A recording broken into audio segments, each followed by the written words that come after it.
jërë ngeen jëf mbokk yi yéen ñi nga xam ne yéen ñuy topp suñu chaîne bii di BDO TV laata loolu kuy gën ci page bi ñoo ngi lay wax nga abonné tey bës cloche de notification bi ngir vidéo bu ñu dugalati rek nga mën di ko jot directement doorate benn vidéo bi nga xam ne dinañ koy dugal fii ci chaîne bi ñu ngi leen di wax ngeen di abonné di like vidéo yi te di ko partager ndax lu ñu amal solo lay doon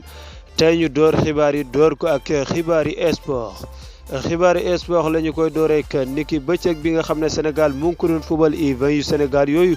doon laale que U20 yu tunisiens yi tey nag ñu ngi ko doon amal seenu par 2000 finale ñoom ñaari équipe yooyu la mais Sénégal mujjee na ko gañ li nga xam ne moo di ñetti bal ci dara 3 but la ko Sénégal daal di door ci boobule match gannaaw ba jogante ba dooroon ca Kado Serga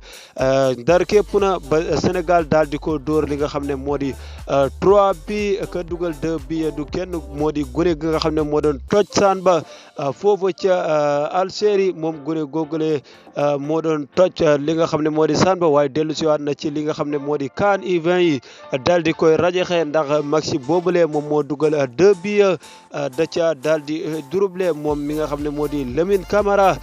moom sur ba woon di sur pa Génération Foot ba daal dina yëngal caaxi ca ñaari bi yoo xam ne yu rëy la yu am solo la bokk na ci li tax Sénégal mën a qualifié ci li nga xam ne moo di final CAN boobule ba tey keneen ki nga xam ne moo dugal troisième bii ba mooy ki nga xam ne moo di Pape Demba Diop moo dugal bii bu rëy boobule bii bu nga xam ne ca fi nga xam ne moo di milieu terrain ba fa la toll di dollu daal di yónnee bal ba ca kaaya muy bit boo xam ne amul benn yoon ci li nga xam ne moo di compétition boobule di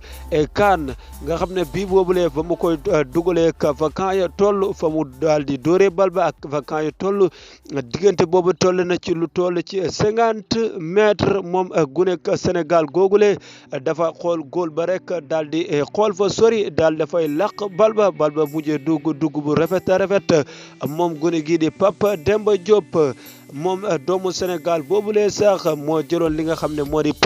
meilleur joueur ci phase de poule yi moom Papa yo kon Sénégal jamono yi mooy meilleur équipe nekk meilleur défenseur it nekkaat li nga xam ne moo di meilleur attaquant ndax défenseur yi yaa encaissé wuñu benn bi attaquant yi ci 5 match yi rek dugal nañ ci la tolleek 12 bi fukki bi ak ñaar doomi Sénégal yooyu le dugal nañ ko ca li nga xam ne moo di CAN ba kon ñooñu leen dañuy fubal te dañuy dugal gune yu mën a fubal loolu la te am job mooy gune ka Malick Daffy moom it moo jël li nga xam ne moo di meilleur entraîneur gannaaw match yu ñu weesuwaale moom Malick Daffy mile tàggat na ay guneem ba saa yu ñu téye bal ba rek def ca la ca war maxi bu ñëw rek ñu wane jom ak fulla ak fayda daal di def li nga xam ne moo war doon li gën ci Sénégal yi mooy andi leen ndam ñoom gune yi Papa Thiaw yooyu la Tunisiens yi ñoom it ku ne xam ne ne jamono yi Afrique noire yi nga xam ne ñoo nekk foofu ca Tunisie ñu ngay daj lu métti gannaaw discours boo xam ne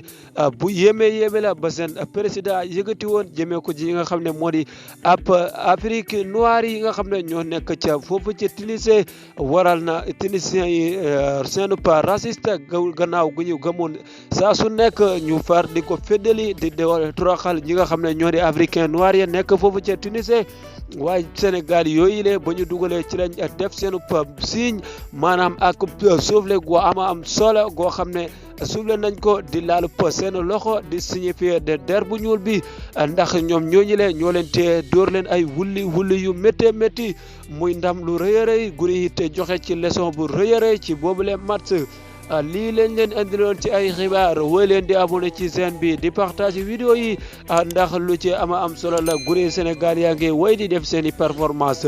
ñu woy noonu rek ba jël li nga xam ne moo di CAN bi indi ko fii ci Sénégal ndax an mi sunub at la woy leen di abonné ci chaîne bi di partage vidéo yi te di ko like ngeen wax ma ndax gone yi Sénégal yi seen soufflé bi ñu def ni yéen kontaan ngeen ci wala kontaanu leen ci commentaire yi maa ngi leen ci xaar abonné leen ci BDO TV ba beneen yoon incha allah